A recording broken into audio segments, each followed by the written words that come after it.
Hello, I'm Andrew Weens with the Trinity family. Thank you so much for joining me. I am here in the 6th week of our series as we talk about the traits which are proven to predict success, future success for our kids.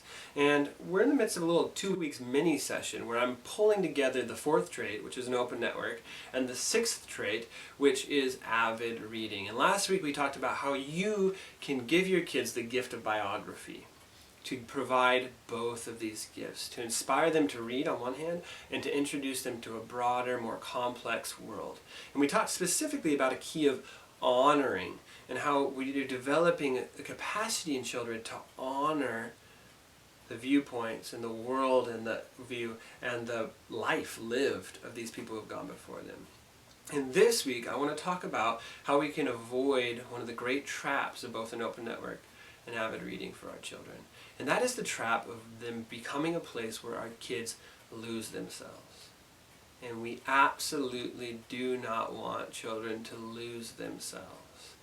An open network and kind of the popular understanding of that is to be so open oftentimes to the ideas of other people that I lose track of what I believe. I don't know who I am. I don't have an anchor, a direction of this is where I'm going in life. These are my core values.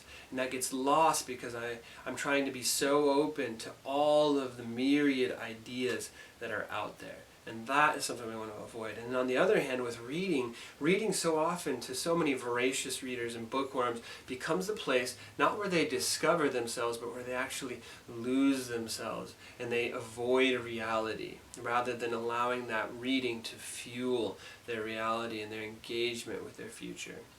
And that is something we want and must avoid. And the way that we're going to do that, or that I want to suggest one way to do that this week, is to use biography, not only to honor those people out there, but as a way to discuss and highlight difference. Not to demean, but to come forth and say, hey, I noticed this person did this thing.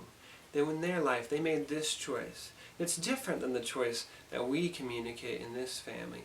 It's different than our values. Let's talk about that. Do you notice that? How did that choice end up impacting their decisions? And using those differences, not to demean, but to create a kid who's able to say, I know what my values are, and I can look out at this broad world that I'm beginning to understand more and more, and I can honor the strengths in people from all different walks of life. People who disagree with me in so many different ways, but in order for them to disagree with me, I must know something about who I am and what I believe. And they might shape that, they might influence it, but they have something to influence because this kid knows who they are. And that happens through discussion. So as you introduce your kids to biography, make sure you're aware and talking about what they're reading. Maybe you're reading to them sometimes. Maybe other times they're reading books about people who you know, and you can dialogue back and forth because of that. And maybe other times you need to have that kid become a teacher to you, telling them about the person that they're learning about. And when that happens, you have the opportunity to have those conversations, to highlight difference, to do so honorably, but to also define for a kid who it is that they are, so that as they go into that world and they go into their reading, they're not confused and inundated about their personal identity. That is a great gift for children. Thanks for giving it. Bye.